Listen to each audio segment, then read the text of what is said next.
C'est bon? Non. Je suis donc avec Christian Sainte, qui est le directeur de la police judiciaire de Paris. Mesdames, Messieurs, ce dimanche 19 avril, à 8h50, un individu faisait appel au SAMU pour indiquer qu'il avait été blessé par balle à la suite d'un vol avec arme dont il venait d'être victime devant son domicile à Paris 13. Cette personne présentait des blessures au niveau de la cuisse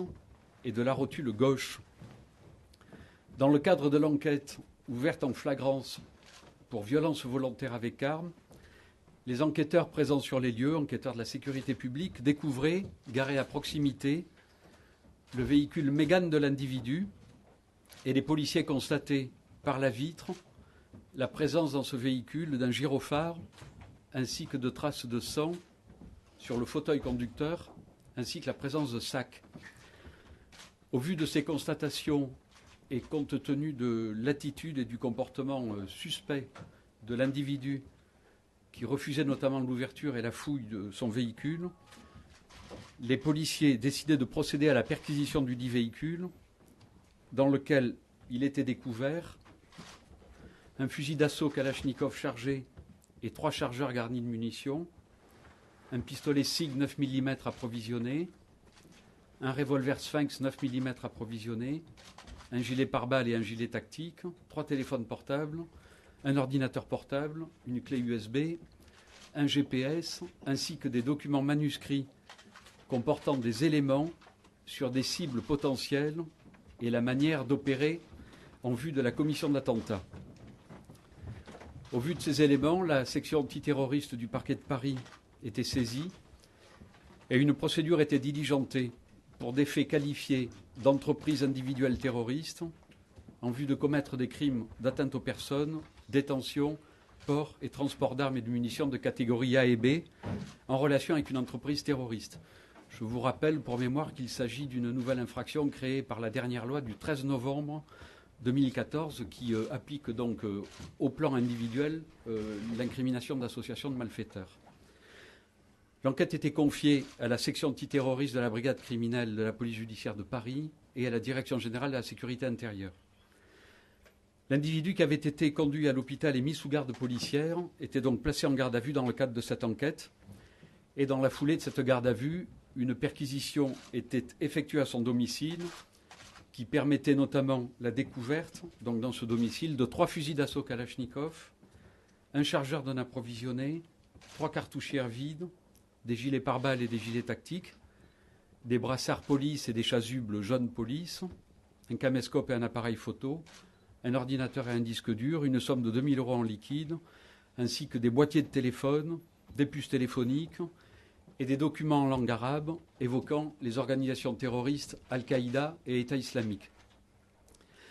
Les exploitations réalisées sur les éléments informatiques, saisis tant dans le véhicule qu'au domicile de mise en cause,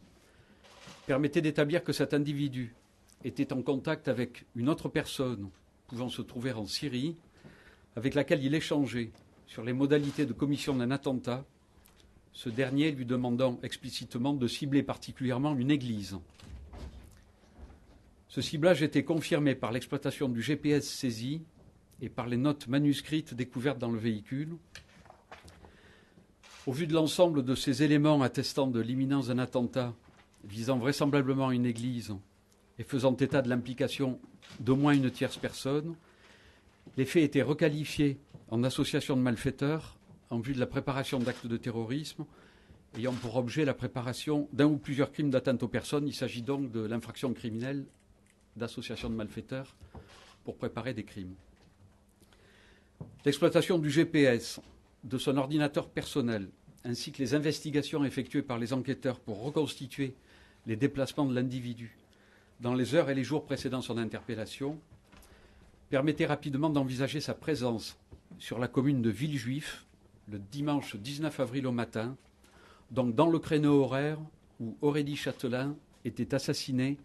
alors qu'elle se trouvait dans son véhicule automobile, assise sur le siège passager en train de consulter son ordinateur portable. Il apparaissait en effet que l'individu gardé à vue avait effectué des recherches sur les églises situées à Villejuif, la victime ayant été tuée à moins de 2 km de l'une d'entre elles, et que son véhicule avait été flashé sur le périphérique à 8h38 à la Porte d'Italie en direction de Paris, et vu ensuite à 8h40 prendre la rue Corvisart à contresens, trajet qui correspond à celui qu'on emprunte logiquement lorsque l'on revient de Villejuif en direction du domicile de l'intéressé. Les investigations menées sous l'autorité du parquet de Créteil à la suite de l'assassinat d'Aurélie Chatelain avaient permis de déterminer qu'elle avait été tuée d'une seule balle, et non pas 3, comme cela a été dit par erreur dans certaines dépêches de presse. Une seule balle qui était entrée par l'épaule, avait traversé le corps et était venue se loger dans le siège du véhicule. Du sang était aussi retrouvé sur le siège conducteur du véhicule, alors que les pompiers assurent ne pas avoir déplacé le corps de la victime, qui, je vous le rappelle, se trouvait assise sur le siège passager.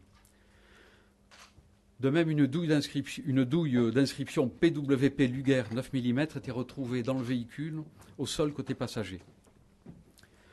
On se rendait compte rapidement que ces mêmes inscriptions étaient retrouvées sur plusieurs douilles, à l'intérieur du chargeur du revolver Sphinx, retrouvé dans le véhicule de l'individu placé en garde à vue, et l'expertise balistique réalisée, comparative entre une ogive trouvée dans le fauteuil du véhicule et le revolver, permettait d'établir que cette balle avait été tirée avec ce même revolver Sphinx. Enfin, l'ADN de l'individu était retrouvé dans le véhicule d'Aurélie Chatelain, par comparaison effectuée à partir de 2 traces de sang retrouvées, l'une sur le frein à main et l'autre sur le bas de caisse gauche. De même, du sang d'Aurélie Chatelain était retrouvé sur la parka du mis en cause. Au regard de ces éléments impliquant clairement l'individu gardé à vue dans l'assassinat d'Aurélie Chatelain, le parquet de Paris se saisissait des faits hier soir, faits qualifiés d'assassinat en relation avec une entreprise terroriste. Lors de ces auditions, le gardé à vue a fait des déclarations fantaisistes expliquant qu'il disposait de nombreuses armes, que cela lui faisait peur, et qu'il avait donc décidé subitement de les jeter, de s'en débarrasser, souhaitant les jeter dans la Seine. Il se serait alors rendu, dit-il, sur le pont de Tolbiac ou de Bercy pour jeter les armes, mais se serait blessé lui-même à la suite d'une mauvaise manipulation, en se tirant lui-même une balle dans la jambe. Il avait donc décidé de reprendre toutes les armes et de repartir chez lui afin d'appeler les secours. Il est depuis enfermé dans un mutisme complet, invoquant son droit au silence. Outre son caractère fantaisiste, la première version des faits qu'il a donnée est totalement contredite par les constatations indiquant le trajet réel de son véhicule, ainsi que par les constatations, en termes de police technique et scientifique, réalisées dans le véhicule d'Aurélie Chatelain. S'agissant de la personnalité du garde à vue, je peux vous indiquer qu'il s'agit d'un individu qui est âgé de 24 ans, de nationalité algérienne, célibataire et sans enfant, étudiant en électronique à Paris. Il a vécu en Algérie jusqu'en 2001, avant de venir en France avec sa mère pour rejoindre son père déjà installé à Saint-Dizier. Il a vécu dans cette ville de 2001 à 2003. À cette date, il est reparti vivre en Algérie jusqu'en 2009, faute de documents lui permettant de demeurer sur le territoire français. En 2010, il a obtenu son baccalauréat en Algérie avant de revenir en France. En 2011, il a quitté le domicile parental à Saint-Dizier pour venir suivre des études d'électronique à Paris, puis à Reims, avant de revenir à Saint-Dizier, dont il est reparti pour Paris en septembre 2014. Il était donc étudiant en électronique. Il avait été signalé il y a quelques mois comme ayant des velléités de départ en Syrie.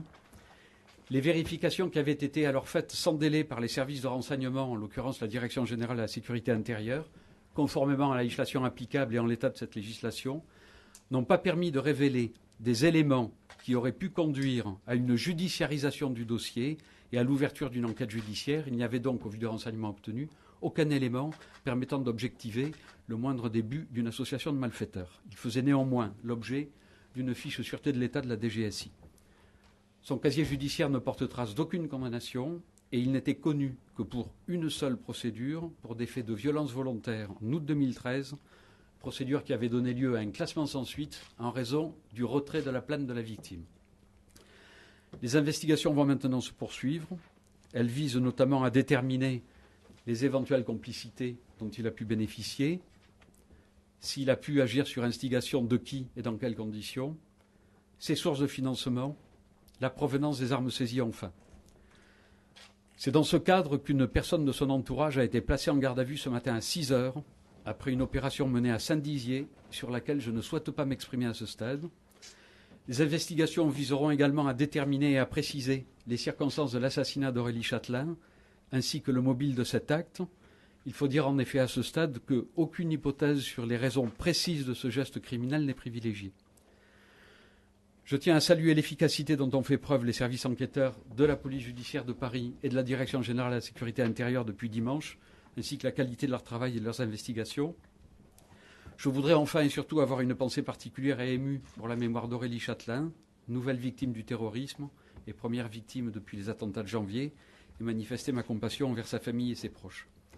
Je vous indique d'ores et déjà que la garde à vue du mis en cause a été prolongée hier pour une durée de